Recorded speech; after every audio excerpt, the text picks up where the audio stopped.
guardians and guests, please could I ask you to stand to receive the academic procession?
I declare open this graduation ceremony.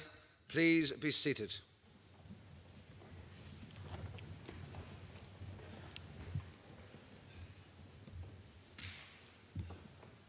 Vice-Chancellor, graduates, guests, it is my pleasure to welcome you all to this graduation ceremony, and I am delighted to once again be able to preside over this important part of the university year, right up there with Freshers' Week, parties, end-of-term celebrations.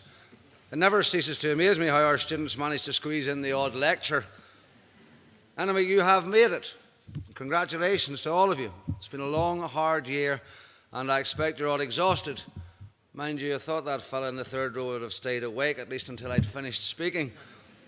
I'm also particularly delighted, of course, to be able to be here today in my hometown of Coleraine, having literally just finished the latest series of Cold Feet. The previous one, of course, now just available on DVD and box sets, just in case you haven't caught up on it. Hashtag royalties. You never know where the next job's coming from. This year, as every other year, we have a brilliant lineup of individuals who have achieved greatness in their chosen careers. This morning, I am particularly delighted that we have Martin and Michael O'Neill, respectively managers of the Republic of Ireland and Northern Ireland football teams. It's great to see the clan making a comeback. I thought the O'Neills had all left with the flight of the Earls. Recent events may see us flying to Europe again. Seriously though, what a fantastic job they have done for football on this island, representing us so brilliantly at last year's Euros, and we wish them every success in the remainder of the World Cup campaign. Let's hope when I'm standing here this time next year that they and their squads are still in the heart of things in Russia. Of course, this time last year we had just had the results of the EU referendum. We expected another Clinton in the White House, and we had never heard of RHI. So, where are we now? Since this time last year, the world has changed somewhat, and higher education faces many new challenges. I think we all got a shock on the morning of the 24th of June last year when we woke up to find that the UK as a whole had voted to leave the European Union, and an even greater one later in the year when Donald Trump became President of the United States and so-called leader of the Western world. There's a thought. Total confusion for me, an actor and committed European living and working in England that voted to leave, from Northern Ireland that voted to remain. I didn't know where I was, not for the first time, mind. But we didn't know then what was in front of us, and we still don't. I suppose while the result in the States is worrying, mostly because of the way the campaign was conducted and the dumbing down of politics, the most worrying and the more worrying for those two results for universities across the UK and indeed across Europe is the decision for the UK to leave the European Union. I make no apology for being an ardent supporter of the European project. Like many of you, for most of my life, the UK has been a key part of the European Union, gaining immensely from that. Perhaps the cross-fertilisation of knowledge, skills and research has seen the higher education sector being not only one of the greatest benefactors from being a part of the European Union, but also one of the greatest contributors to the development of Europe. It is my belief that our universities must continue to lead the way in the post-Brexit era. Of course, the outcome of the referendum on the 23rd of June last year brought a new dynamic to the debate, and the role of universities has come under particular focus. In Europe, the institutions we know today as universities were established in the European Middle Ages. Those same institutions have played a significant role in societal development for over 500 years. The role of universities is to seek and advance knowledge about virtually every known subject and those that are not yet known. Since the expansion of sciences, the role of furthering economic and societal development has become an additional and increasingly important function of universities in today's society. So this additional role of universities has become central to the role universities play in society. So I see the role of universities manifesting itself in 5 ways. We are centres of knowledge, maintaining and securing crucial knowledge for present and future generations. We generate new knowledge, undertaking the activity that we call research. We transfer knowledge to future generations. Education. We transfer knowledge to society. Knowledge transfer. And we play an integral role in furthering economic growth and thereby pursuing socio-economic objectives that benefit the society in which we exist. Economic development is now an accepted role of universities, and it augments the traditional role and purpose of universities, not losing sight of what universities are for, as Newman would have it, the idea of a university. In recognising the demand for direct contribution of universities to economic development, we should not underestimate the value to civic society of general knowledge and learnedness that is the long-established and traditional role of universities. These traditional values can lead to increased trust, transparency and cohesion and greater ability to handle change.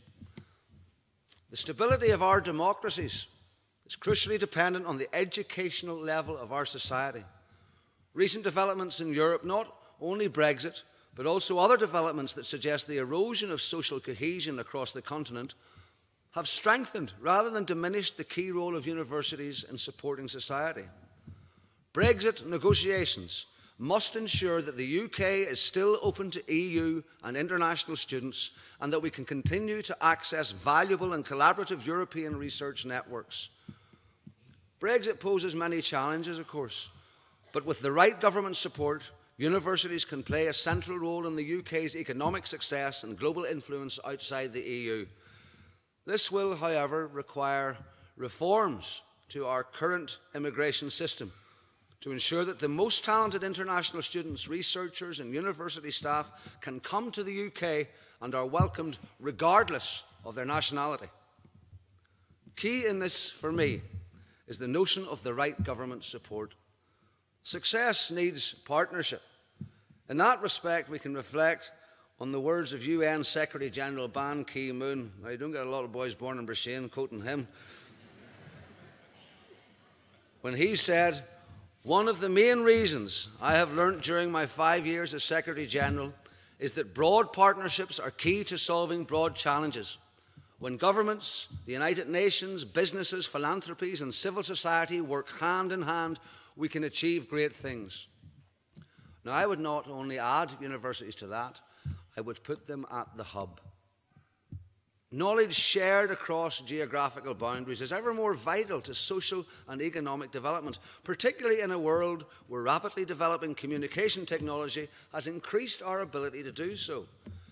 Knowledge, if it was not always, has become the key driver of economic growth, and education has increasingly become the basis of both individual and societal development. You, as graduates of this university and members of the Ulster University family, have a huge responsibility for upholding those traditions of higher education that have evolved over the centuries. Now more than ever, you must, in whatever career you have chosen, work to promote higher education and ensure that universities across Europe promote those traditions and values that continue to inform the development of the individual and society. It's important too that when we focus on economic development, not to forget that key role of universities in seeking and advancing knowledge. As one of Northern Ireland's greatest sons, the Nobel laureate Seamus Heaney had it when paying tribute on the 350th anniversary of the founding of Harvard, and speaking of past days, "The books stood open and the gates unbarred." Never more true. For our universities in these challenging times, the books must stand open and the gates unbarred. Of course, as your Chancellor, I am particularly proud of the work that our own staff and students do to seek and advance knowledge, and I congratulate them for that. I come from a family of educators. My father, who's here today, and sisters, they're all teachers. Education is, of course, very important to me.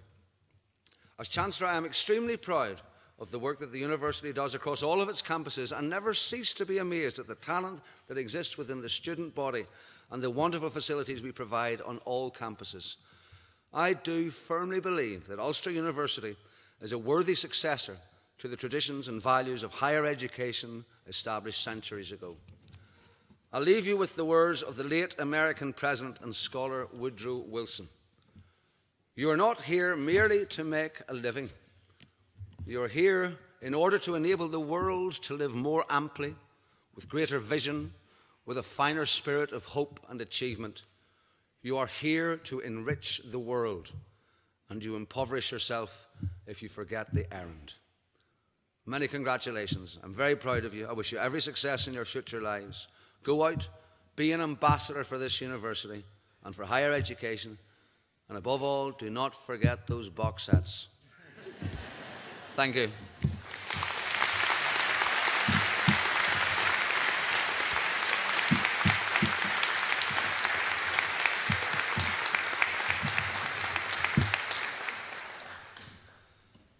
In accordance with the wishes of the Senate and by virtue of the authority vested in me, I have conferred honorary degrees, and other academic distinctions of the University of Ulster on those named on the conferment list approved by the Senate.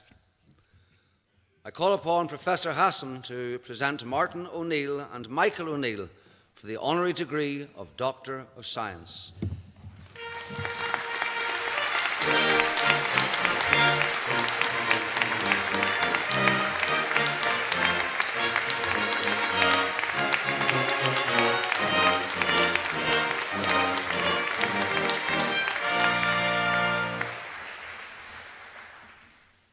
Chancellor, this morning we wish to honour two outstanding professional football managers of the modern era.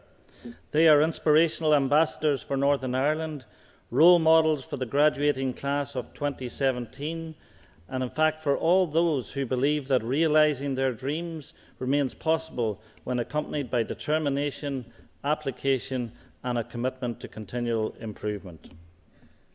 Michael O'Neill was born on the 5th of July 1969 in Portadown to parents Des and Patricia, where he briefly attended Presentation Convent Primary School before the family moved to Ballymena. Whilst there, Michael enrolled at All Saints Primary School and later St Louis Grammar, with whom he won the Northern Ireland Schools Cup. He was also a promising Gaelic footballer in his mid-teens, having been selected to play for Antrim Minors before concentrating on association football, and with this an early career with intermediate side Chimney Corner. However, it was not long before Michael began to attract the attention of senior clubs, and indeed to this day he remains one of the youngest players ever to play in the Irish League, when he made his debut for Coleraine Football Club aged just 15. After playing against Dundee United in a UEFA Cup tie in 1987, by then aged 18, Michael came close to joining the Scottish club. Such was the impact that he made during that tie. In October 1987, however, he was instead signed by Newcastle United for £100,000. After scoring 13 goals in 22 appearances during his first season and helping Newcastle finish 8th in Division 1, Michael suffered from a series of unfortunate injuries, and denied his influential contribution, Newcastle's fortunes took a turn for the worst and the team was subsequently relegated. By then, Michael had already made his international debut for Northern Ireland, and in a career spanning 9 seasons would represent his country on 31 occasions, scoring 4 times. Michael did eventually join Dundee United in August 1989 for a then club record fee of £350,000. After 4 years with the club, he left to join another Scottish side, Hibernian, with whom he had 3 successful seasons, before returning to English football with Coventry City, where he spent a further 2 years. Following brief spells with Aberdeen and Reading during the 1997-98 season, Michael left Coventry to sign for Wigan Athletic. He later played for St Johnstone, Portland Timbers in the MLS, Clydebank, Glentoran and Ayr United, before stepping back from influencing events on the field of play to directing matters off it. Michael's managerial career is defined by a series of important and related themes, including his commitment to lifelong learning and personal development, his willingness to seek out employment opportunities to advance his skills and build his experience, even with comparatively modest club sides, and as part of this, accepting the need to travel to further expand his contacts and broaden his horizons. He undertook all of this whilst embodying the values for which his teams are now defined: humility, hard work, and a refusal to accept limitations to what is possible. Even when Michael was playing in the top division of English football, he had already enrolled in an undergraduate degree with the Open University, which was little surprise given that he had previously turned down an opportunity of an apprenticeship with Manchester City in favour of returning to St Louis to sit his A-levels. By the time he had completed his degree, Michael was also a fully qualified professional football coach. It meant that when an offer to join the Scottish part-time club Cowdenbeath as assistant manager came his way, he could comfortably combine this opportunity with his day job at Ernst & Young, where he is employed as a financial consultant. Often training the team under street lights in a public park, little could Michael have imagined that in a few short years he would be leading the Northern Ireland international team out at the European Championships in France. However, after brief spells with Brecon City and then League of Ireland side Shamrock Rovers, Michael was indeed appointed manager of Northern Ireland on the 28th of December 2011. It represented a significant challenge for him, as Northern Ireland had endured a difficult period over the previous 2 decades, on and off the field of play, whilst expectations of an upturn in form were modest to say the least. Michael's first game in charge of the international team ended in defeat to Norway, and this too was the outcome of his next game, as an inexperienced Northern Ireland team were easily defeated by the Netherlands in Amsterdam. Undeterred, Michael began to mould the side in his image, and during their 2014 World Cup qualification campaign, Northern Ireland earned some very credible results, including a 1-1 draw away to Portugal and a 1-0 home victory over Russia. Then, after blazing a trail through the qualifying stages of the Euro 2016 tournament, Northern Ireland, under Michael's expert leadership, qualified for the first ever European Championship, defeating Greece 3-1 in Belfast on the 8th of October 2015. It also meant Northern Ireland would be participating in its first major international tournament for 30 years, amid unbridled celebrations and widespread excitement across the country. At the tournament itself, Michael led the side to the second round, losing narrowly to Wales but recording a somewhat unexpected victory over Ukraine in the earlier group stages. But Michael's achievements represent much more than simply restoring the football fortunes of Northern Ireland. He, with his team, revived the pride of a people and gave them something to feel good about. He offered a reason for grown men to cry and young boys and girls to want to pull on the green jersey of Northern Ireland and do so with an unrestrained sense of joy.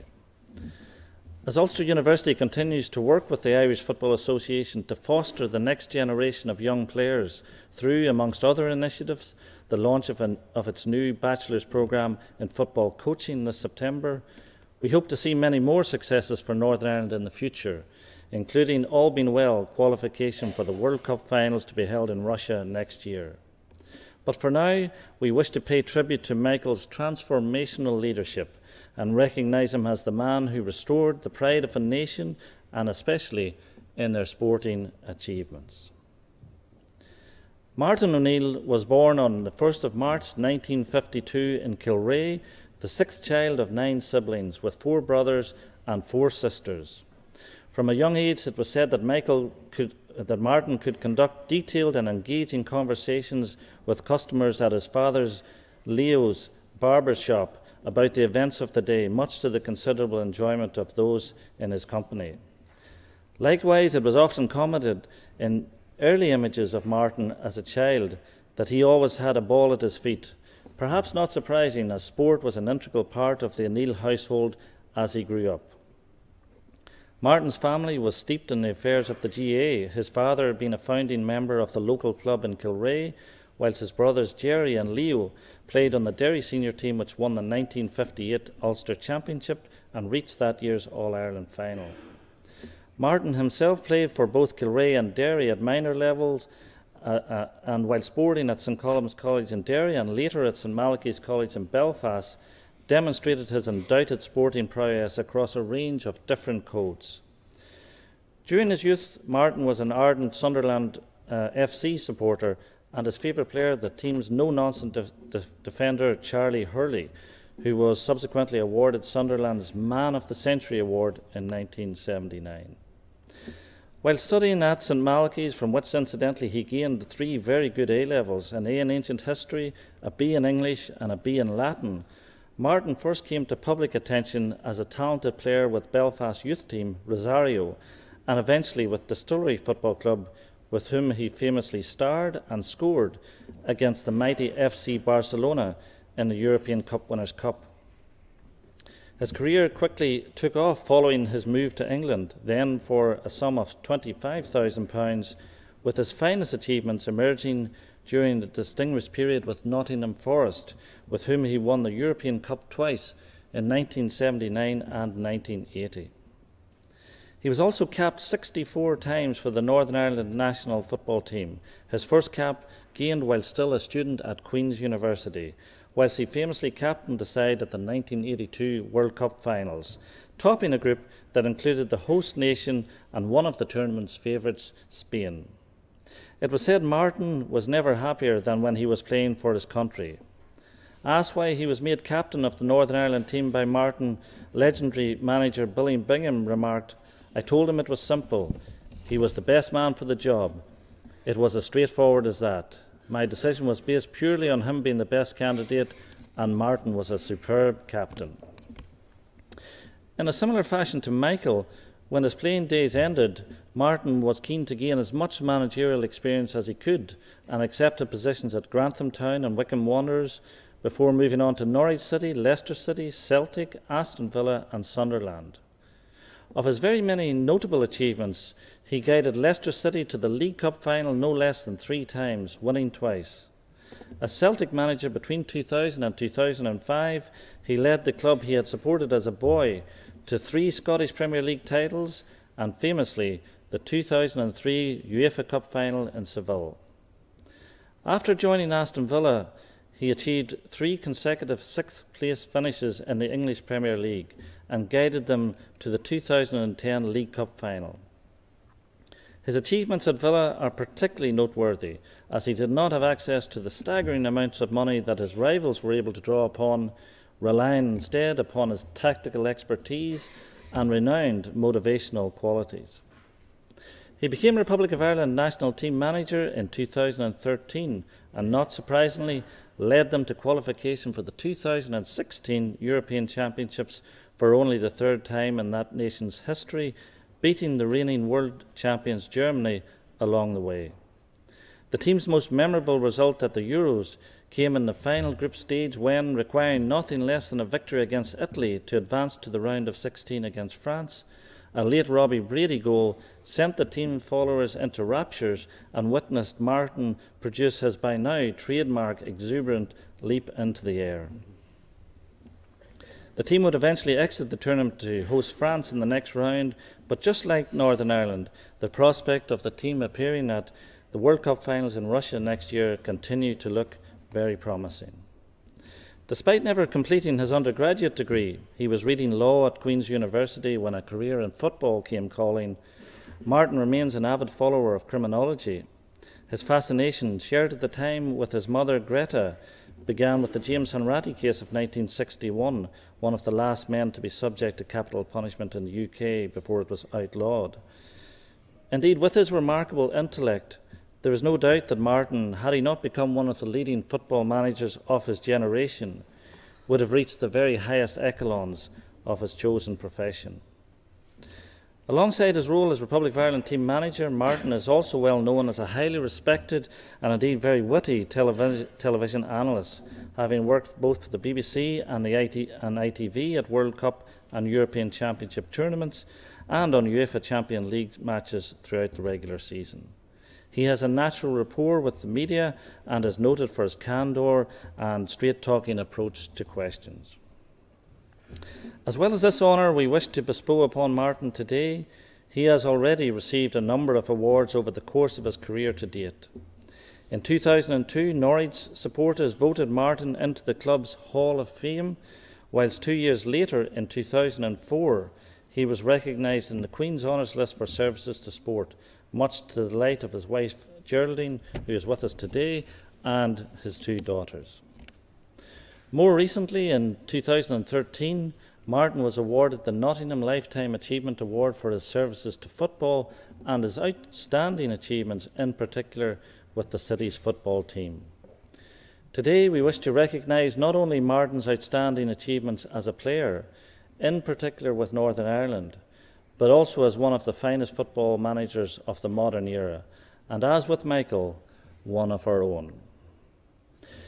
It is with particular pleasure, therefore, Chancellor, that on this auspicious occasion, and in the name of the Senate, I present to you Martin O'Neill and Michael O'Neill for the degrees of Doctor of Science honoris causa.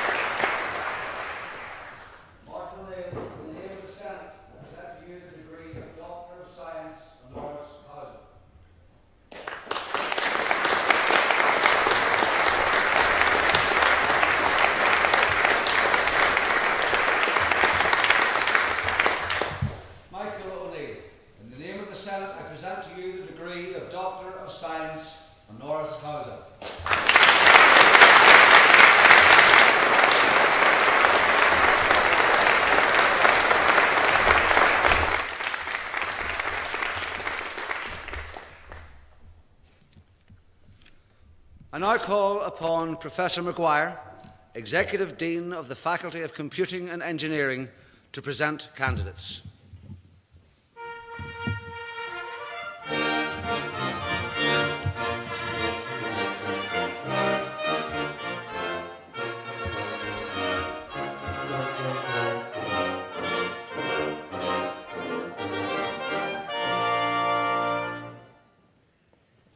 Chancellor, in the name of the Senate, I present to you candidates for the degree of Doctor of Philosophy, Christopher McCall.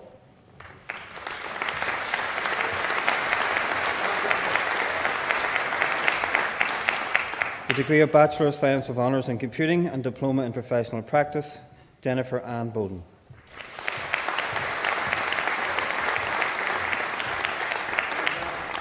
Matthew Christopher Burns.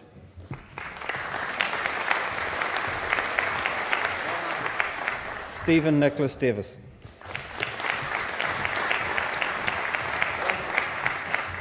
Patrick Flynn.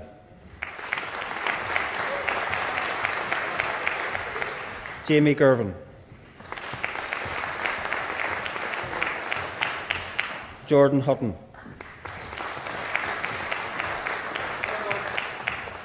Conor Carlos White Johnson.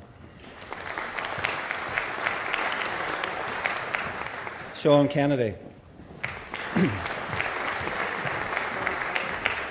Luke Robert Mark.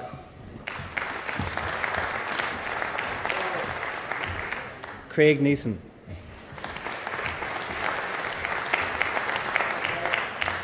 Robin Kimberly Norris.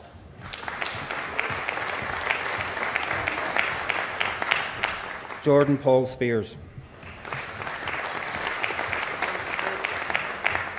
Neil Tom.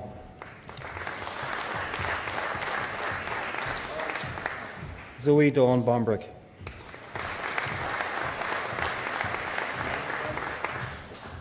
Ewan Edward Alexander Cantley.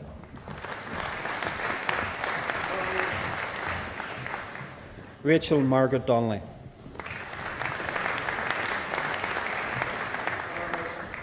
Thomas Jameson.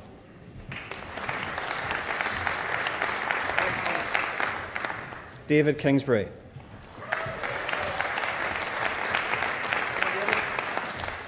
Peter Luke.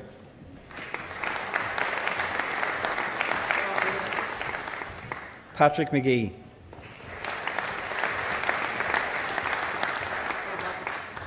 Martin McClory.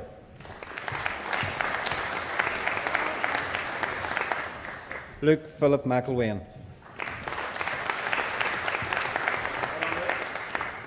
Maria Josephine McSorley. Gary Parker.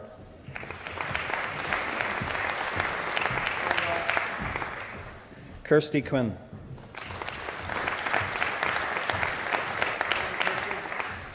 Conor Scullion.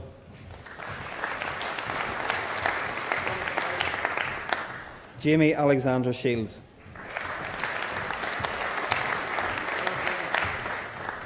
Darren Morton.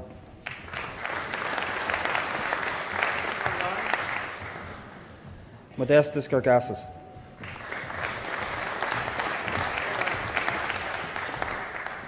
Patrick Graham.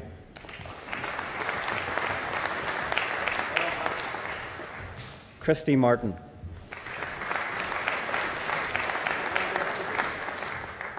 Gabrielle McCaughey.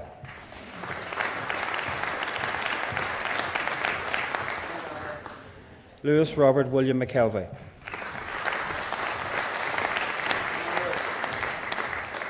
Dermot O'Kane.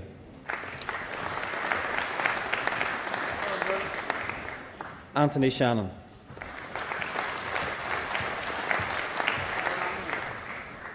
The degree of Bachelor of Science of Honours in Computing, Game Development and Diploma in Professional Practice, Daniel James Boyd.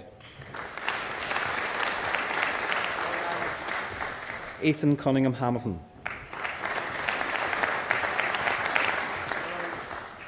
Joshua Robert McMordy.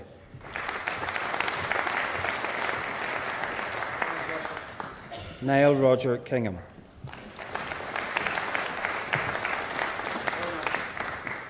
The degree of Bachelor of Science of Honours in Computing, Internet Systems and Diploma in Professional Practice, Graham McCalmont.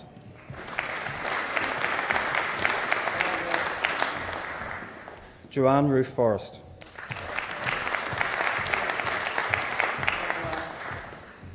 The degree of Bachelor of Science of Honours in Computing with Accounting and Diploma in Professional Practice, John Toner McMullen.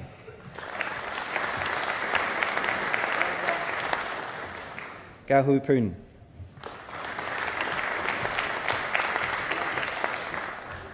The degree of Bachelor of Science of Honours in Computing with Business and Diploma in Professional Practice, Claire Hassan.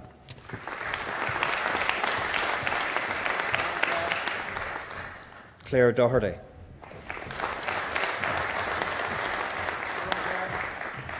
the degree of Bachelor of Science of Honours in Computing with Education and Diploma in Professional Practice, Gemma Laird.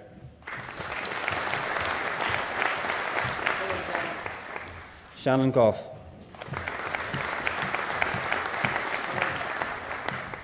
Colleen McAleen.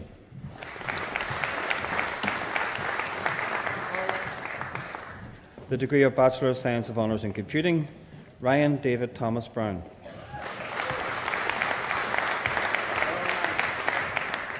Paul Martin.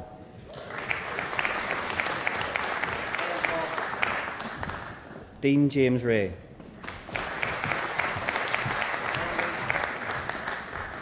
Jonathan Gown.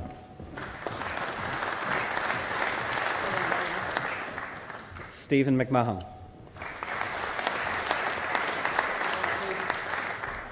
The degree of Bachelor of Science of Honours in Computing, Game Development, Zachary Cars.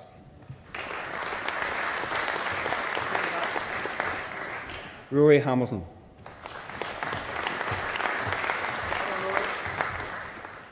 Jonathan David Christopher McCorkle.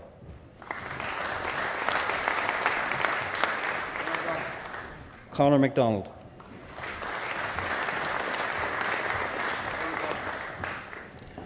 Chancellor, this concludes the presentation of candidates from the Faculty of Computing and Engineering.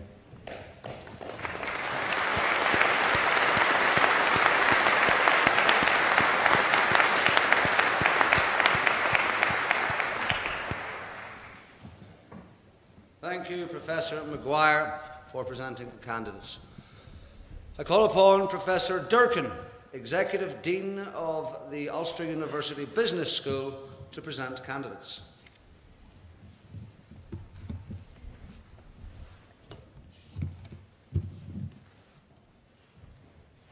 Chancellor, in the name of the Senate, I present to you candidates for the degree of Doctor of Philosophy, Lisa Victoria Harkness.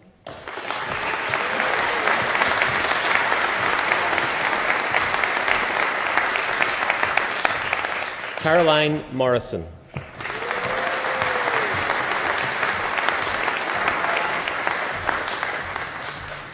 Dawn Surgeoner.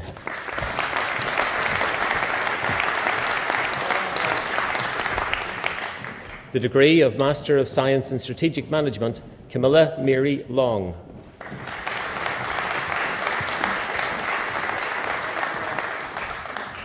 The degree of Bachelor of Science with Honours in Business Management and Diploma in International Academic Studies, Shane Murray.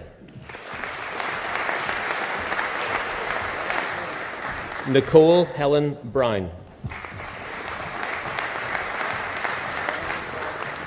The degree of Bachelor of Science with Honours in Business with Marketing and Diploma in International Academic Studies, Alana Lauren Vance.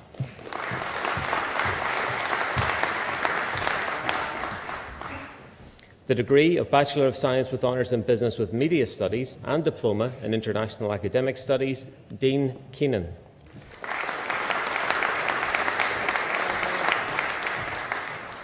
The degree of Bachelor of Science with Honours in Business with Spanish and Diploma in International Academic Studies, Alan Simpson.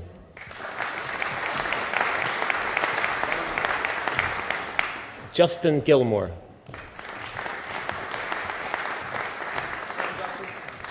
The degree of Bachelor of Science with Honours in Consumer Management and Food Innovation and Diploma in International Academic Studies, Hannah Kane.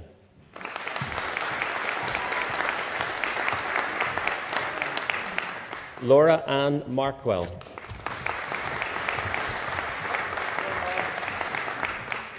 Dara Elizabeth O'Neill. Leslie Ann Wright.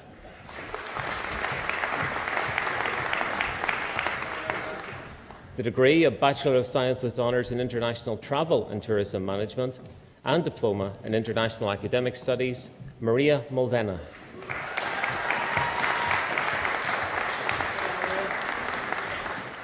Lauren Burke.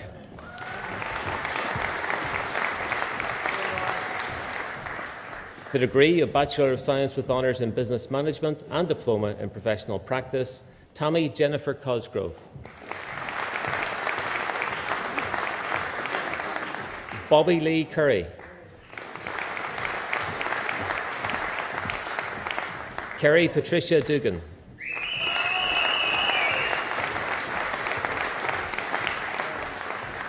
Tony Scott Jordan.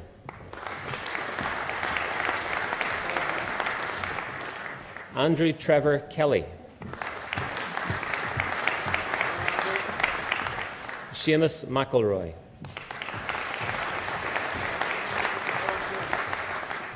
Colette Muriel McNichol. Dorothy Nichol.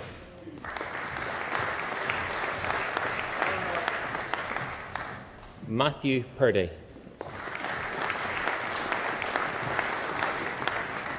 Anne-Marie Scott.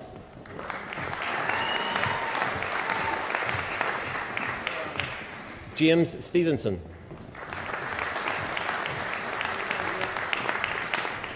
Elizabeth Williamson. Emma Jane Buick.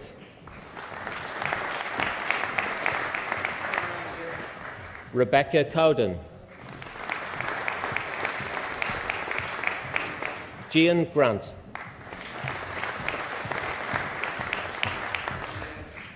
Jodie Abigail Charlotte Leach.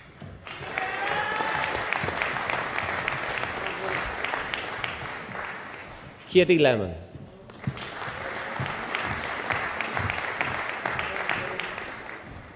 Jill Roberta Lynch.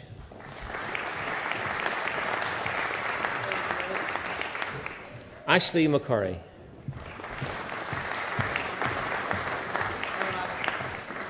Alison McMurtry. Jane Bethany Catherine Miller.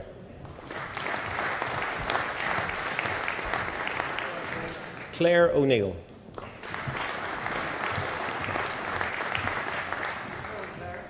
Donna O'Neill.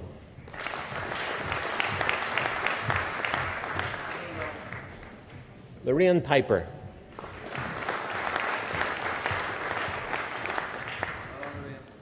Shauna Marie Shields. Samantha Trimble.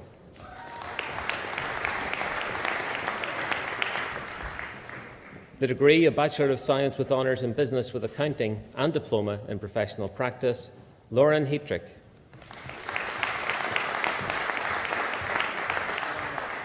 Hannah McAdam.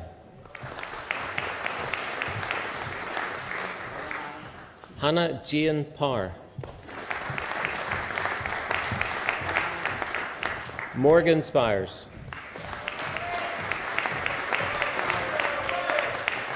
David Jonathan Stewart. Amy Alexandra Walker. Mark Blair. Lauren Forbes. Mariessa Curlin.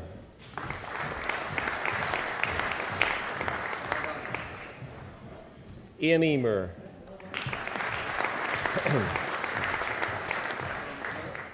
Danielle Patricia Sutcliffe.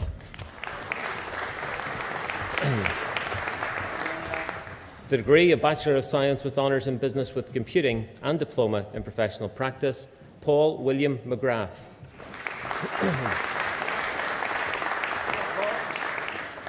Ewan Kelly. James Brian McNeil. Lee Murphy.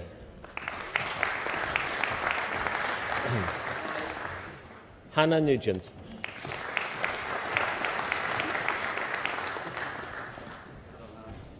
The degree of Bachelor of Science with Honours in Business with Education and Diploma in Professional Practice, Kathleen Ann Cohey.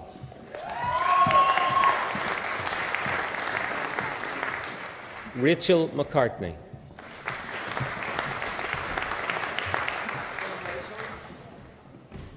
The degree of Bachelor of Science with Honours in Business with Marketing and Diploma in Professional Practice, Emma Sharon Austin.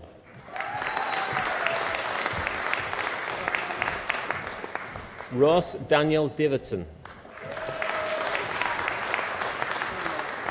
Carolyn Humphreys. Emma Lowry.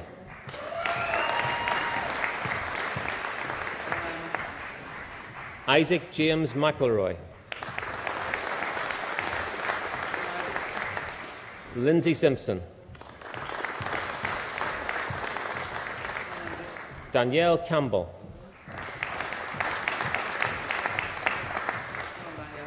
Charles Michael Juice. Amy Catherine Dunbar.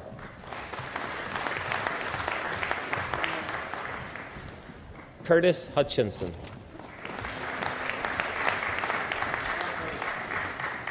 Charlotte Lau. Stacey McCullough.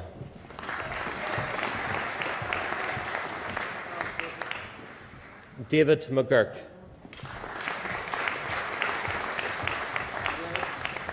Cormac McMillan.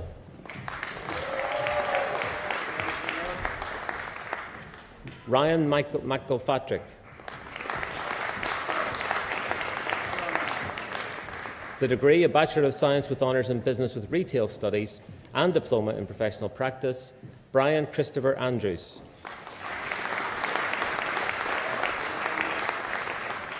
Niall Clark.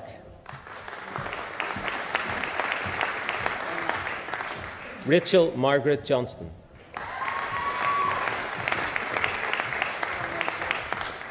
Jack Watson. The degree, a Bachelor of Science with Honours in Consumer Management and Food Innovation and Diploma in Professional Practice, Rachel Annette.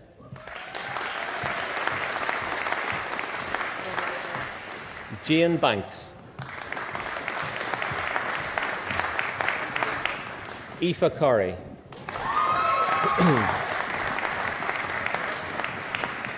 Bethany Alexandra Cummings.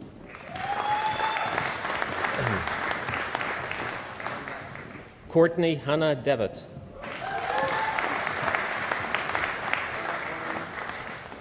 Danielle Jeffrey.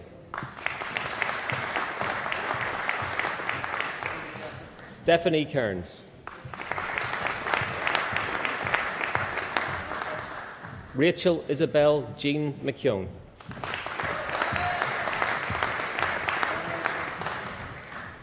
Megan McPartland.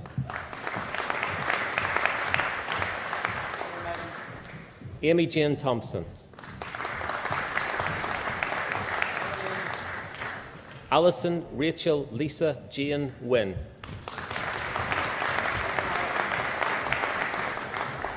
Belinda Devlin.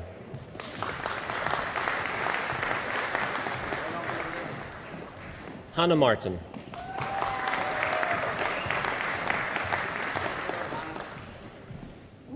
Hannah McCormick.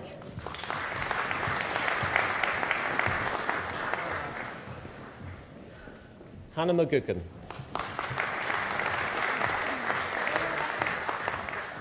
Gillian Steele.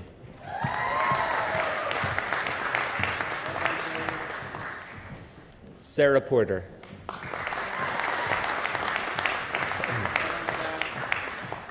The degree, a Bachelor of Science with Honours in International Travel and Tourism Management and Diploma in Professional Practice, Tanya Bennett.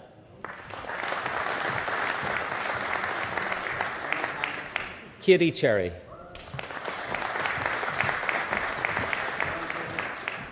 Megan Renix.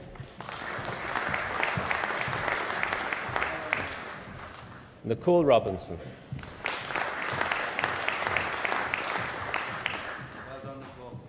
Sasha Louise Armstrong.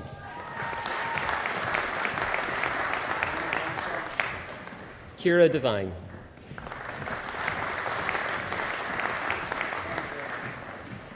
Megan Hamilton. Daniel O'Connell.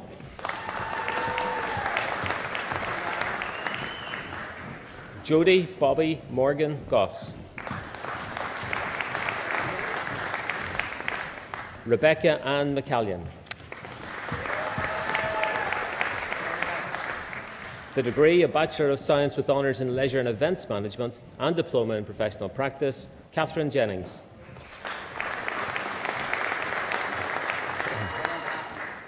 Catherine Johnston.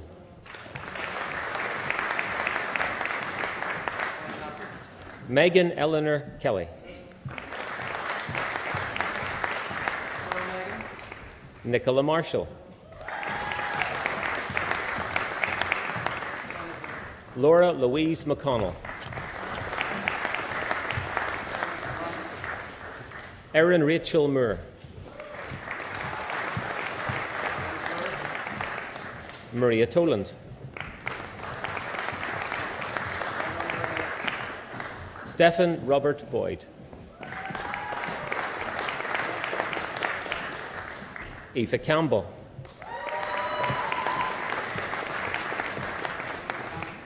Grace Colgan.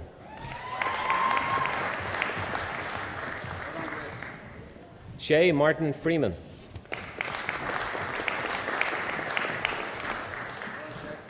Lydia Hemphill.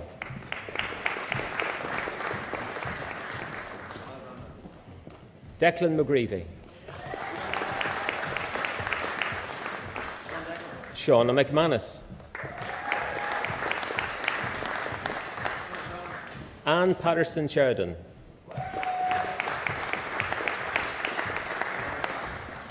Danielle Mary Grant.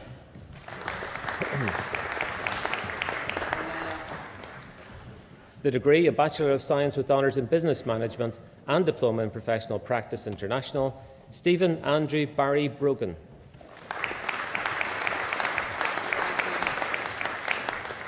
Jonathan Davis. Shannon Russell.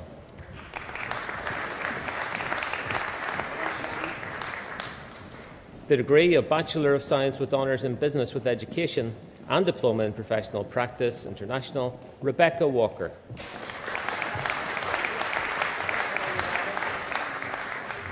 The degree of Bachelor of Science with Honours in Business with Marketing and Diploma in Professional Practice International, Kiefer Paul Toland.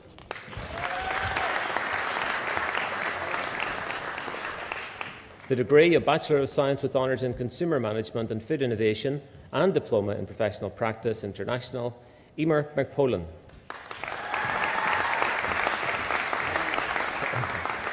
Laura Monteith.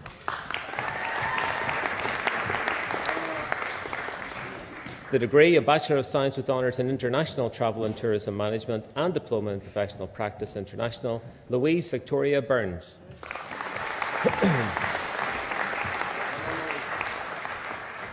Megan Byers.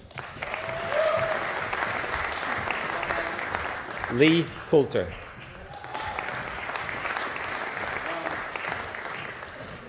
Rosie Elizabeth Mary Henderson.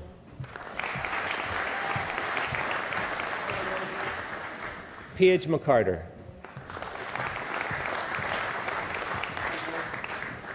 Nuala O'Neill.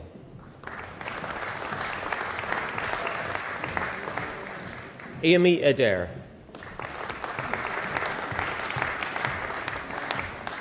Katrina Cushionen.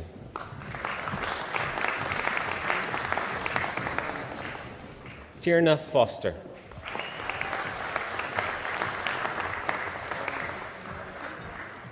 Katie Galway.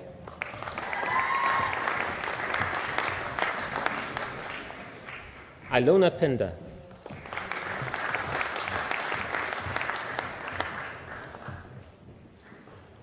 Anya Redpath. Claire Boyd.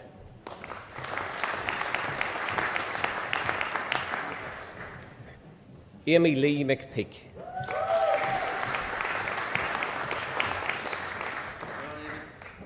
Erin Moore.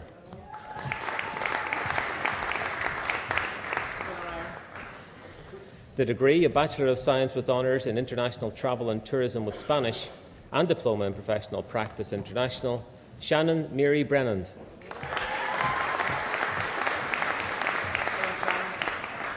Cara Murphy.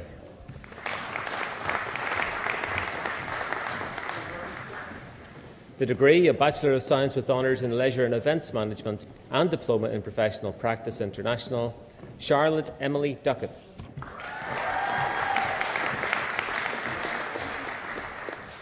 Danielle Hall. Ellie Joy Penrose. Amy Young.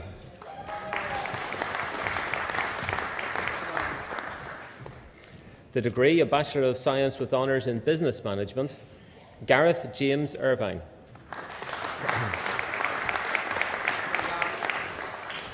Ryan Curry. David William Gilkinson. Darren Gareth Gurley. Jonathan Harding.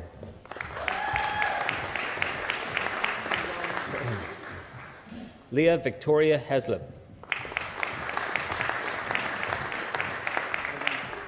Samantha Nellie Hill.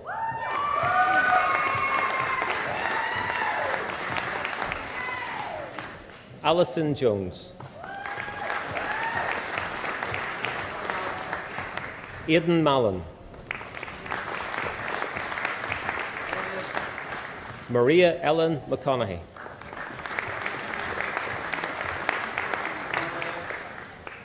Kirsty McCormick.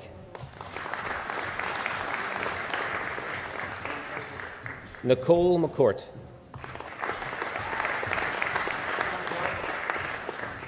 Kellyanne McKeeman.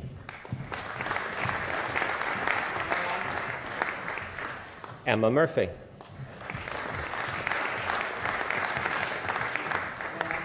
Mark Robert Neal.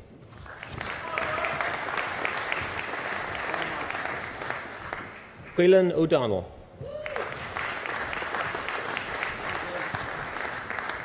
Dean Oldcroft.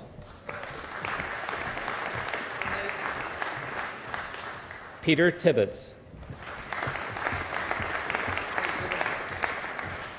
Brian Wallace. Amy Galbraith. Jonathan Rees Taylor Lawson. Ross McKenzie. Laura Ann Moore. Daniel Nathan Shaw.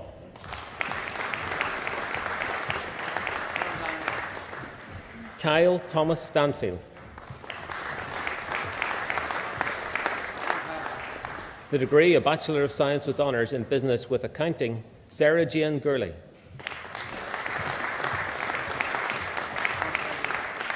Andrew Philip Dunn. Ryan McCormick. Ryan Klein O'Lone.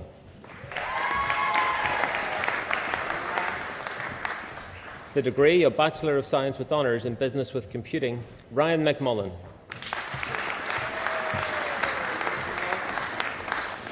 Mark Riley. Zion Alistair Duffy.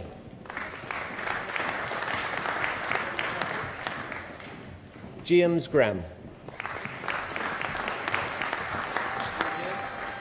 Alison Murray.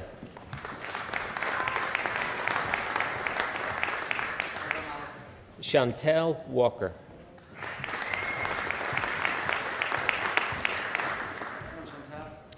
Michael Bailey.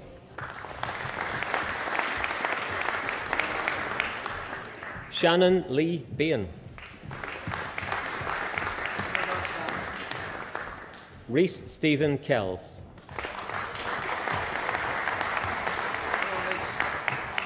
The degree of Bachelor of Science with Honours in Business with Education, Lauren Rachel Black.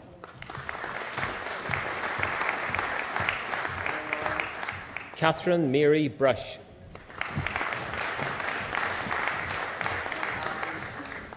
Catherine McKeefrey.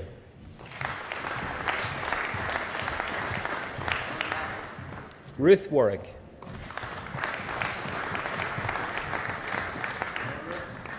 The degree of Bachelor of Science with Honours in Business with Geography, Helen Lynette Halliday.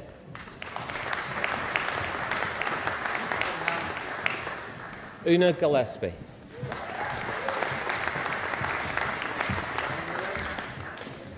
The degree of Bachelor of Science with Honours in Business with International Development, Jonathan Kelly.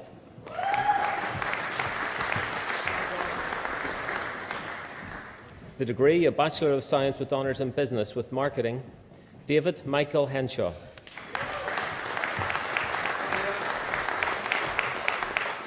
Kerry Morgan.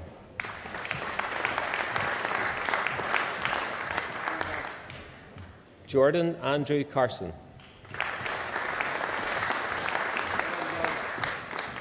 Christopher Crawford. Stephen Robin Henry.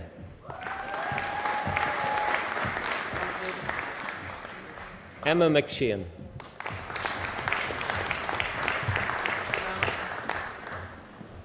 Jill McShane.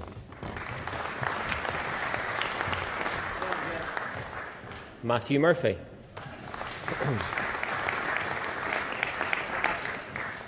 Moira Claire Reid.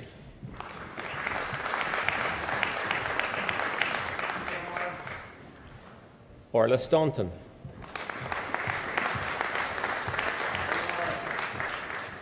Megan Laura Surgeoner.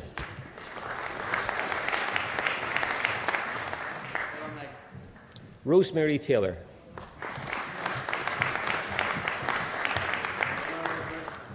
Katie Helena Thompson.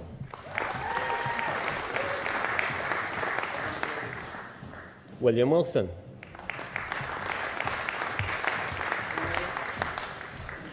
Callum Byrne.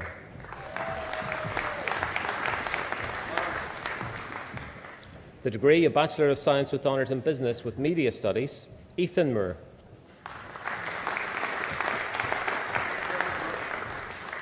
The degree of Bachelor of Science with Honours in Business with Psychology, Stephen Jonathan Waite. Adam Chambers.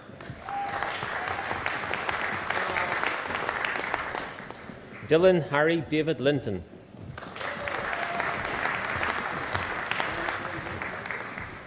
The degree of Bachelor of Science with Honours in Business with Retail Studies, Erin McAvoy. Richard Cochrane.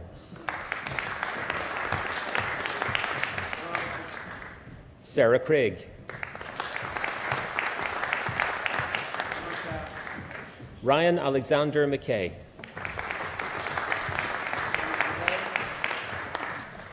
The degree of Bachelor of Science with Honours in Consumer Management and Food Innovation, Laura Jeanette. Cormac Coughlin. Claire Robb. Megan Rebecca Pritchard. The degree of Bachelor of Science with Honours in Consumer Studies, Natasha McClelland.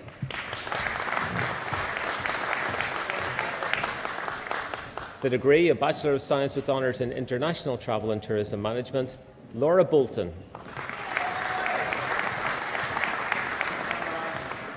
Gemma Roseanne Gibson. Roisin Knox. Nikki Ann Cousins.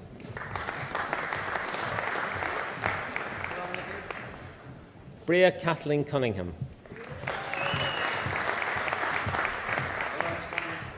Jamie Dunlop.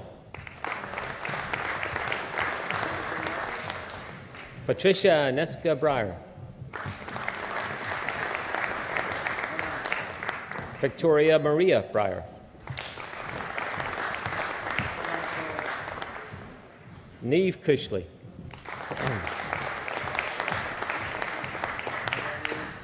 Ruth Flynn.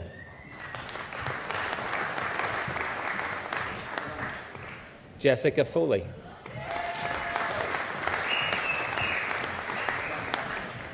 Jessica Knowles.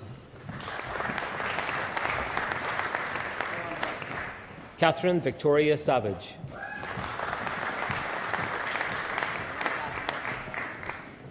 The degree of Bachelor of Science with Honours in Leisure and Events Management, Lisa Black.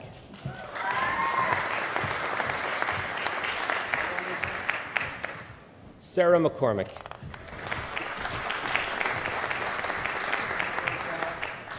Aoibhinn Seeley.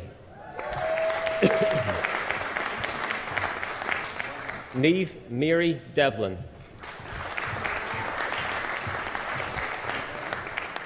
Nicole McKeown.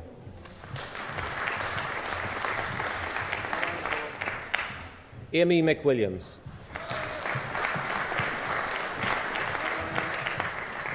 David Miller.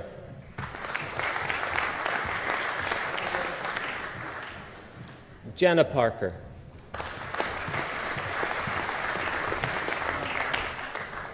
Laura Smith.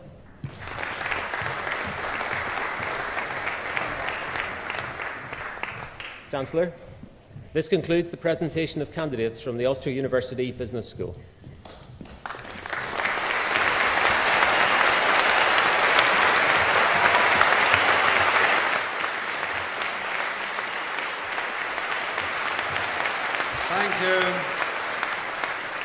Thank you, Professor Durkin, for presenting candidates. I now call upon our honorary graduate, Dr. Martin O'Neill, to address the congregation on behalf of those who have been presented.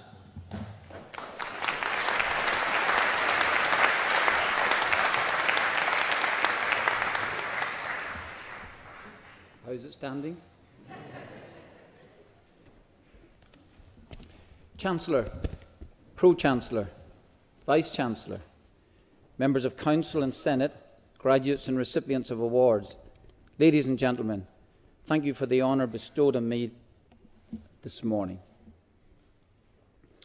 Also, thank you very much for the opportunity to say a few words. I've been told to make them very brief. It might be an opportunity also for me, lest I forget, to thank my wife, Geraldine, in the front, my wife of 38 years, who is not used to public acclaim, and actually, when I think about it, not used to private acclaim either. No. Still, that's for us to decide and sort out sometime later this afternoon. Professor Hassan, thank you also for those very, very kind words when giving a resume of my career. A discomforting thought, to tell you the truth, to realise that your life can be summed up in less than 3 minutes. Still, I'll take it. And what he didn't know is that one or two of those accolades that were bestowed on me were actually bestowed on me by me. So, I'll just get it right. This isn't a lecture. You've probably had more than your fair share in the last few years, and today is a day of celebration. Remarkably, we actually have something in common. So I think it's always a good start. I too was a university student, taught, contract, English legal system, jurisprudence. They made up my first year law studies at Queen's University, way back in the early 70s. Jurisprudence. The thought of that word still gives me shudders. Spelling it might even be a difficulty. But I left university mid-course to pursue a career in professional football in England with Nottingham Forest.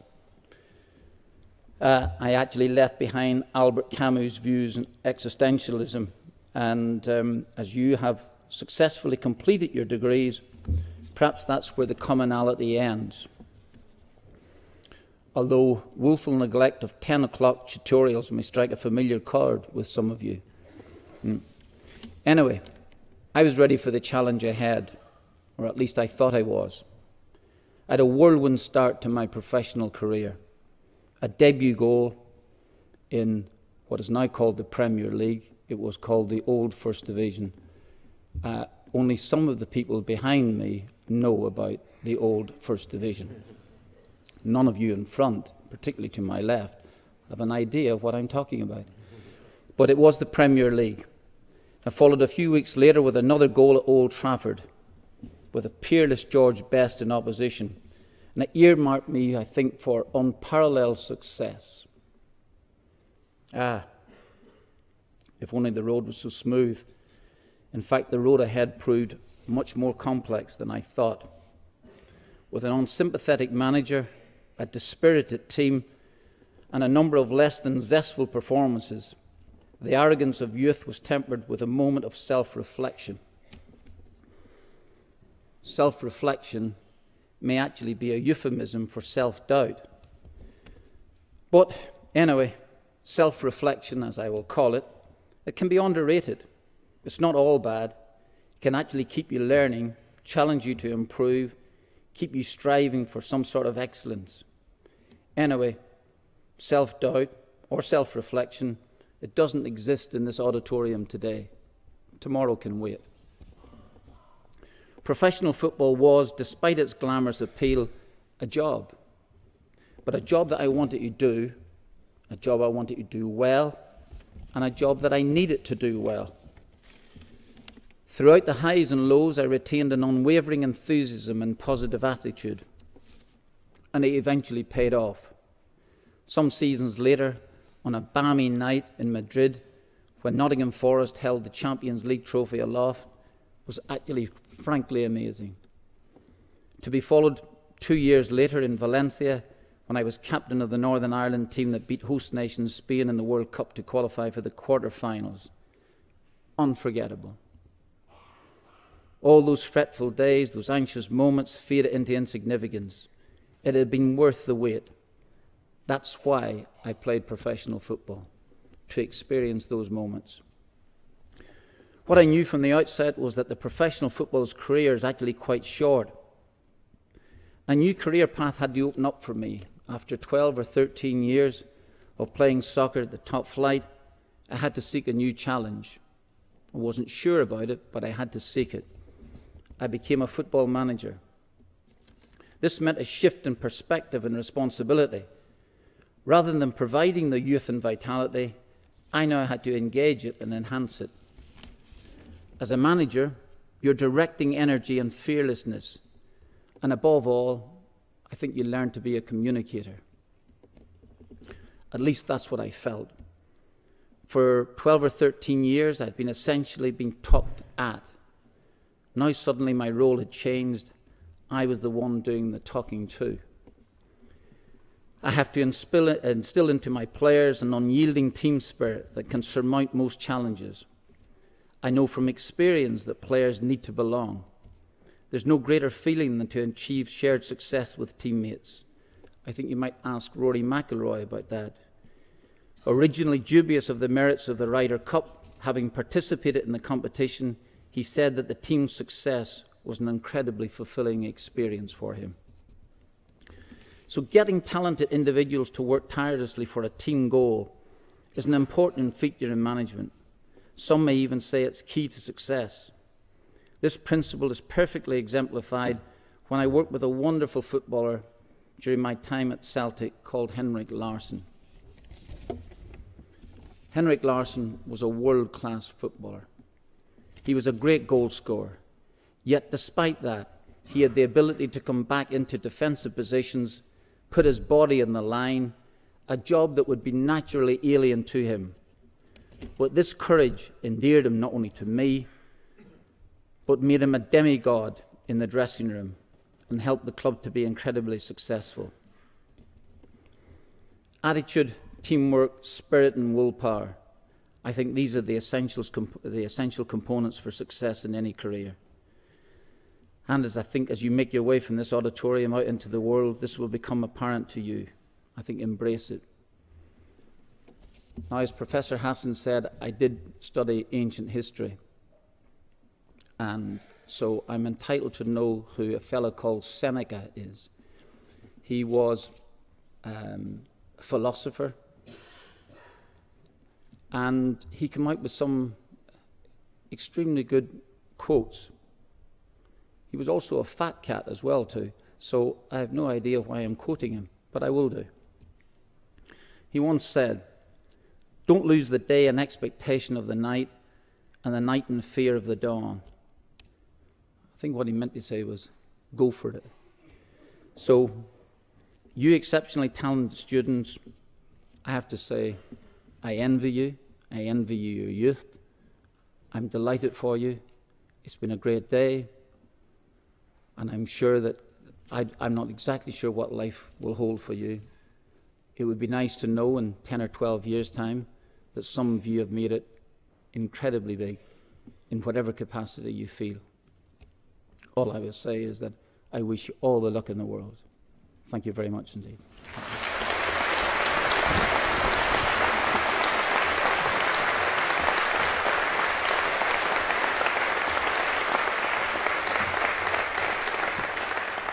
Thank you, Dr. O'Neill.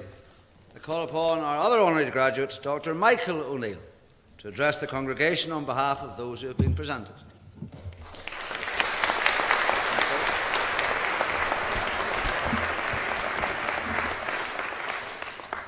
Thank you very much. I've got the hardest gag really, isn't it, coming at the end of the day. Normally when I get up to speak to such a large audience, I would have a couple of glasses of Sauvignon Blanc in me by this stage of the proceedings. So forgive me also that I have to speak after Martin O'Neill, which is never an easy feat, believe me. Chancellor, Vice-Chancellor, Member of Council and Senate, graduates and recipients of awards, ladies and gentlemen, may I begin with thanking you for the honour bestowed on me today from the Ulster University. You've heard that before because Martin copied that off me in the room, okay? It is a proud day for me, my wife Brona, and my daughters Erin and Olivia, who are with me here today in the front row. Unfortunately, my mother cannot be here because of her health, and it would have been a very proud day for her to be here today as well. She always would have liked a priest in the family, but at least she has a doctor. I'm not sure you give away priesthoods, do you? No.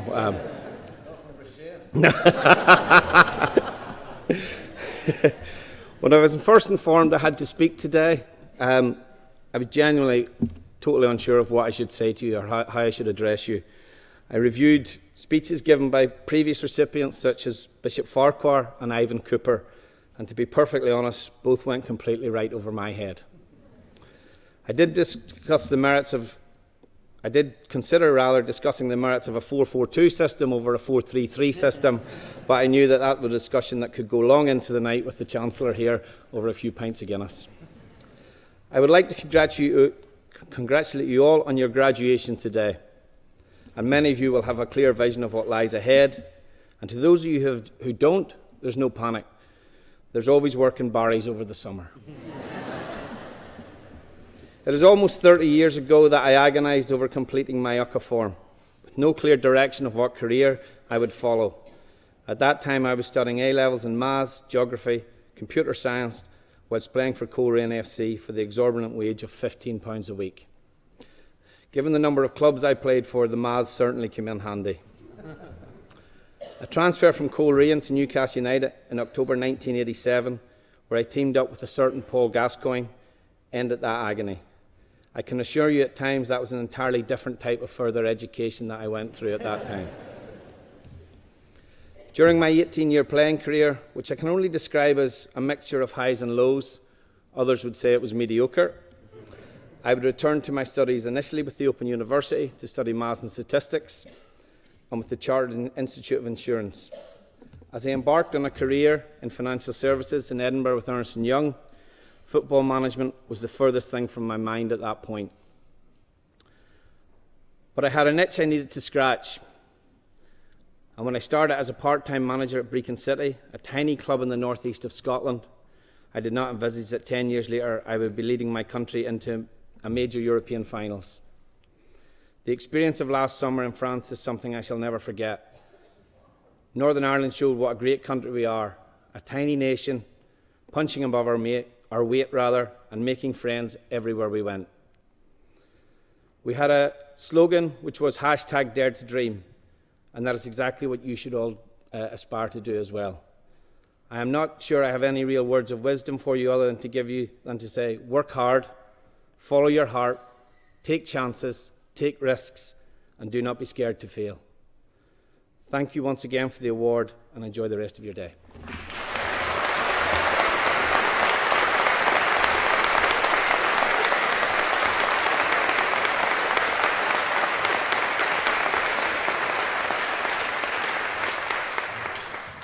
Thank you, Dr. O'Neill. I now call upon Stephen Andrew Barry Brogan, a new graduate in the Ulster University Business School, to propose a vote of thanks.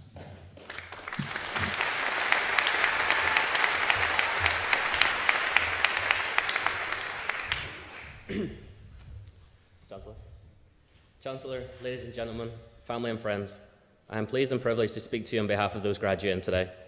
Our degree certificates are a very tangible demonstration of our hard work, effort and dedication. Of course, behind that very rewarding, very special, eagerly anticipated parchment lies every part of our experience at the University of Ulster. And it is this experience that shapes our future prospects and potential, our studies, the relevance and knowledge and life skills that we have acquired, the confidence we have and gained, the firm friendships we have made. We have managed the challenge of completing our studies with our ambitions firmly fixed on the opportunities that will lie ahead of us at the Ulster University graduate. And as at this moment, same as Michael, I was told last week I was taking this speech, and again I was Googling on YouTube and speeches, and I thought I would just do it on the fly, because that's what I've always done. And the thing is that we should never take things like this for granted. People have far less opportunities than we have to be graduates, and we should take it every step as we move forward in life, and take it everything with a pinch of salt along the way as well, because it always helps. So graduating today is encouraging to know that the Ulster alumni are leading, contributing, inspiring and influencing far and wide. Through the alumni networks, we can learn from those who have gone before us, and the alumni programs and services on offer enable us to stay connected and supported as we embark upon fresh challenges and opportunities. University of Ulster is a place where knowledge is created, generated, shared and brought to life. We leave here as assured as equipped graduates, ready to fulfil our career ambitions.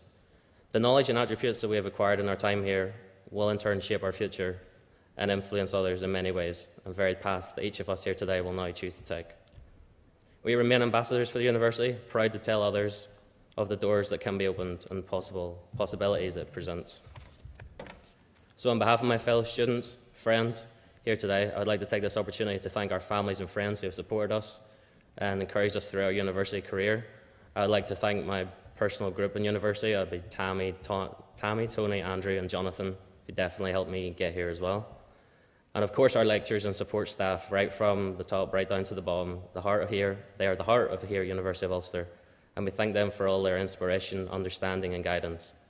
So thank you all for being part of our very special occasion, a celebration for everyone, not just for those graduating, but for all who play part in harnessing the potential and shaping our bright futures. Please do enjoy the rest of your day with us.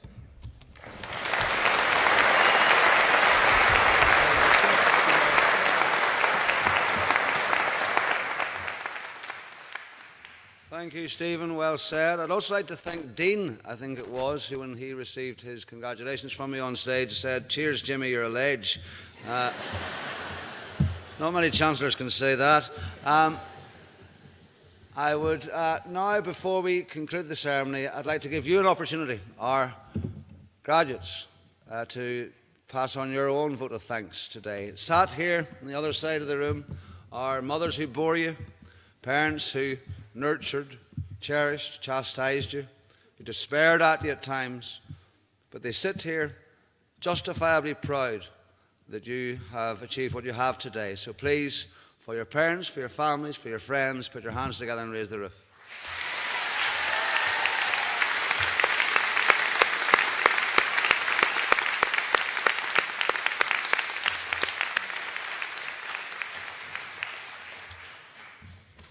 So, I declare this graduation ceremony closed and invite the new graduates to join the academic procession.